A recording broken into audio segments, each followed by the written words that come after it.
La Formule 1 est morte. Pas en un jour, pas en un seul virage, elle est morte lentement. Année après année, décision après décision et drame après drame. Depuis 1950, la Formule 1 n'a jamais cessé d'évoluer. Le tout premier championnat de Formule 1 a commencé le 13 mai 1950 à Silverstone.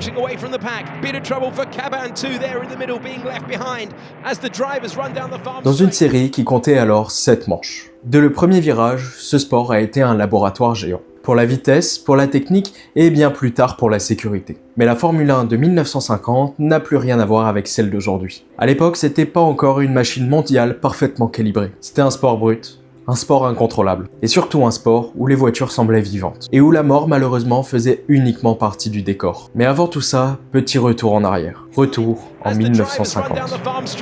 No misfires on the grid, everyone safely away, and that's Reg Parr now going back past Prince Bera down into Woodcote. Farina though, just flying away from the pack.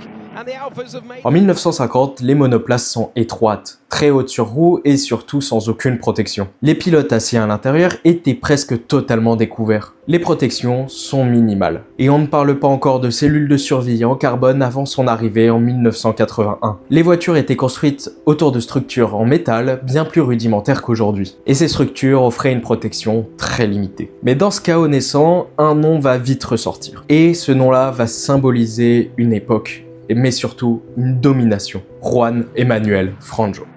David Murray in the Maserati coming into the pits, with Queen Elizabeth watching from the stand. Position, fastest lap, and Giuseppe Farina crosses the line to win the first Formula One Grand Prix of the new World Championship. He completes 70 laps with a total time of 2 hours, 13 minutes and 23 seconds. What a historic day for him and Alfa Romeo. Avec seulement 7 saisons complètes, il devient champion du monde 5 fois. Un record qui a marqué toute l'histoire de ce sport. Et cette première décennie installe déjà l'idée novatrice de la Formule 1. Repousser la machine, repousser l'homme, mais surtout repousser la peur. Puis les années passent, les moteurs progressent, les voitures vont plus vite, et la Formule 1 comprend quelque chose de très grave. Les performances augmentent plus vite que la sécurité. Et c'est vraiment dans les années 60 à 70 que la discipline devient spectaculaire. Plus rapide, plus professionnelle, mais terriblement plus dangereuse. Les circuits pardonnent peu, les voitures protègent mal, et chaque week-end rappelle que la vitesse sans cadre solide se paye le prix fort.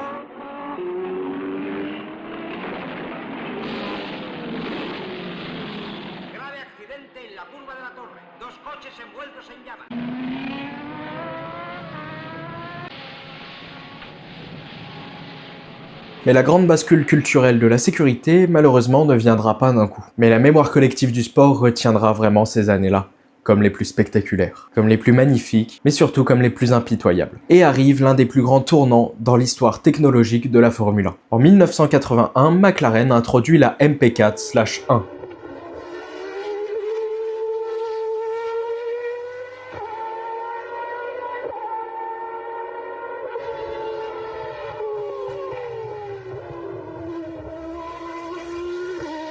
C'est la première Formule 1 monocoque avec un châssis en fibre de carbone. Et à ce moment-là, la Formule 1 n'est plus un projectile, elle devient une cellule de survie. Encore aujourd'hui, la monocoque est considérée comme l'une des plus grandes révolutions dans le domaine de la sécurité. Et c'est un moment clé, parce qu'à partir de ce moment-là, la Formule 1 ne cherche plus seulement à aller vite. Elle commence enfin à comprendre à comment ne pas tuer ceux qui la conduisent. Et pourtant, malgré ce progrès, la Formule 1 rentre dans les années 80 à 90. Et elle y rentre avec une intensité inégalée.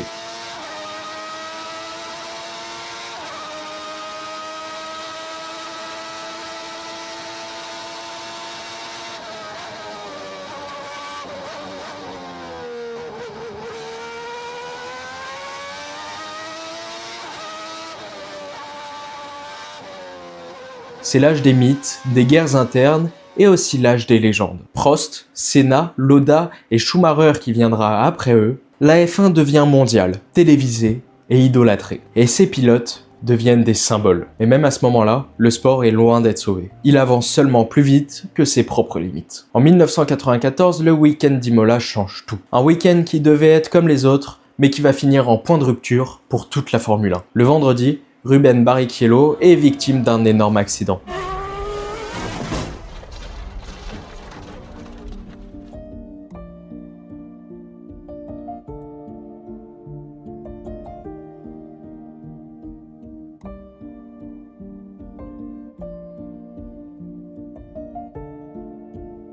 sa voiture décolle et percute violemment les barrières. Il survit, mais le choc est d'une violence extrême. Et à ce moment-là, le paddock commence déjà à retenir son souffle. Et le samedi, Roland Ratzenberg prend la piste. À plus de 300 km/h dans le virage de Villeneuve, son aileron avant cède après avoir été endommagé au tour précédent. La voiture devient donc incontrôlable et percute le mur de pleine face.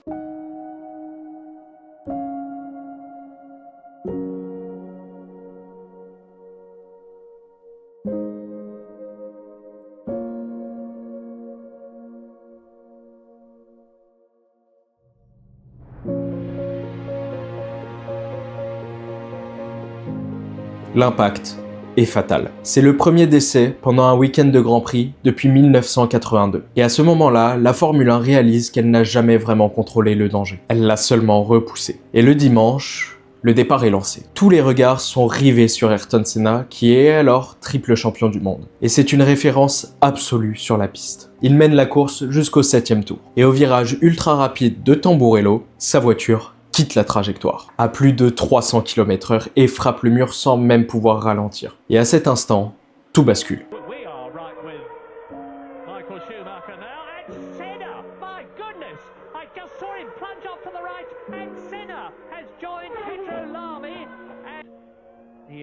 He really needs help in that car. There is nobody coming to him at the moment. Yes, his head's moved. I think I just saw his head move a little bit then. The race has been stopped. The red flag is out.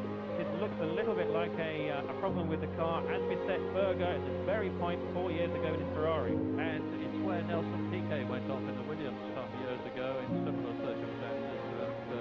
Thank heaven. Et ce week-end-là révèle une vérité brutale. Les voitures sont devenues trop rapides pour les circuits. Et malheureusement, la sécurité n'a pas suivi le même rythme. Les cockpits protègent encore très mal la tête des pilotes. Les zones de dégagement sont insuffisantes et certaines courbes ne pardonnent aucune erreur à grande vitesse. Alors la Fédération internationale de l'automobile agit en 1994. Et des changements sont imposés en urgence. Réduction des appuis aérodynamiques, modification des monoplaces pour ralentir la vitesse, et ajout de chicanes sur les virages les plus rapides. Et puis dans les années qui suivent, une transformation profonde se fera sentir. Les crash tests obligatoires, mais surtout de plus en plus stricts. Renfort des cockpits, installation de structures absorbantes, et surtout des câbles qui retiennent les roues lorsqu'elles s'arrachent. Et ce moment devient vraiment le point clé de la sécurité en Formule 1. Confirmé par la FIA et par les archives officielles, Imola 1994 est considéré comme le point clé de l'amélioration de la sécurité. Il est le déclencheur des normes de protection des pilotes. Et à partir de ce moment-là, la Formule 1 ne peut plus continuer comme avant. Elle ne peut plus ignorer le danger, elle doit le comprendre, le mesurer et le réduire. Et tout ce qui protège les pilotes aujourd'hui, la cellule de survie, le halo introduit en 2018, tout découle de ce Grand Prix. Parce qu'en réalité, la Formule 1 n'a pas changé ce jour-là par choix, mais par nécessité. 2 accidents, 2 impacts, 2 noms. Roland Ratzenberg et Ayrton Senna. Et depuis ce jour, la Formule 1 ne cherche plus à aller plus vite, elle cherche surtout à survivre. Après 1994, la Formule 1 ne peut plus se raconter de la même manière. Elle ne peut plus glorifier le danger comme avant. Elle ne peut plus vendre la mort comme le prix normal d'un spectacle. Alors elle change, et elle change en profondeur. Puis plus tard, arrive le halo, le dernier grand symbole visible de cette philosophie. Protéger d'abord et discuter ensuite. Et pendant ce temps-là, sur la piste, la F1 continue de construire son empire. Ferrari et Schumacher imposent leurs lois au début des années 2000.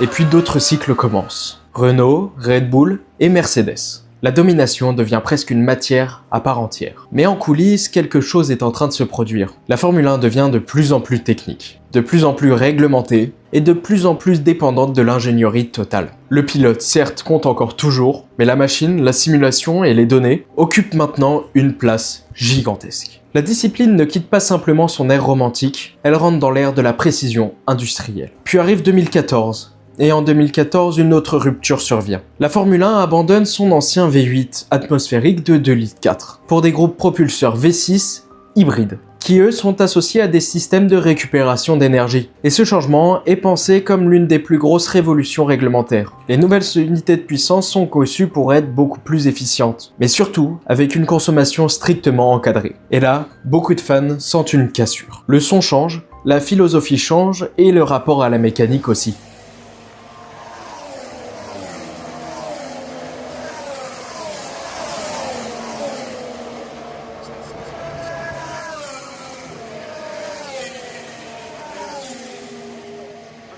La Formule 1 ne veut plus devenir la catégorie la plus rapide. Elle veut aussi être une vitrine technologique crédible pour son époque. Et cette logique continue encore aujourd'hui. La F1 a annoncé une neutralité carbone pour 2030. En juillet 2025, elle annonce publiquement avoir réduit de 26% son empreinte carbone, par rapport aux années précédentes, mais surtout par rapport à 2018. Mais cette décision n'impactera pas seulement la communication, elle impactera aussi la direction technique du championnat. Et nous voilà en 2026 avec encore une nouvelle ère. Et malheureusement, encore une nouvelle mort. En 2026, la FIA a présenté son nouveau cadre réglementaire, présenté comme plus agile, plus sûr et surtout plus durable. Les voitures doivent être plus courtes, plus étroites et surtout plus légères, avec une philosophie aérodynamique. Côté moteur, la nouvelle réglementation Power Units met vraiment l'accent sur le côté électrique, avec un partage de puissance annoncé comme 50-50, entre l'électrique et le thermique. Et tout ça en utilisant des carburants durables et avancés. Autrement dit, la Formule 1 continue, mais elle continue autrement. Elle n'est plus le monstre incontrôlable né à Silverstone en 1950. Elle n'est plus aussi ces années folles où on était capable d'applaudir un pilote qui jouait avec la mort. Elle n'est plus exactement le théâtre tragique de Senna et Prost, ni même le temple mécanique de l'ère de Schumacher. Aujourd'hui, la Formule 1 est plus sûre que jamais. Elle est plus propre qu'avant, plus normée, plus optimisée, et c'est précisément là que le débat commence. Parce que quand un sport passe sa vie à se réinventer, il finit par perdre quelque chose en route. Il perd parfois son inconscience, il perd parfois sa violence, ou bien même sa folie. Alors non, la Formule 1 n'est pas morte au sens littéral. Le championnat existe toujours et les innovations aussi. Mais la Formule 1 d'hier, celle de ses débuts, et sûrement celle de ses gueules cassées, des circuits sans pardon et des machines sauvages, et surtout des pilotes presque invincibles dans l'imaginaire collectif, celle-là, oui, elle a disparu. Peut-être que l'histoire de toute la F1 tient en cette seule idée, survivre, c'est changer. Mais à force de changer, on devient autre chose. Et surtout, merci à tous d'avoir regardé cette vidéo.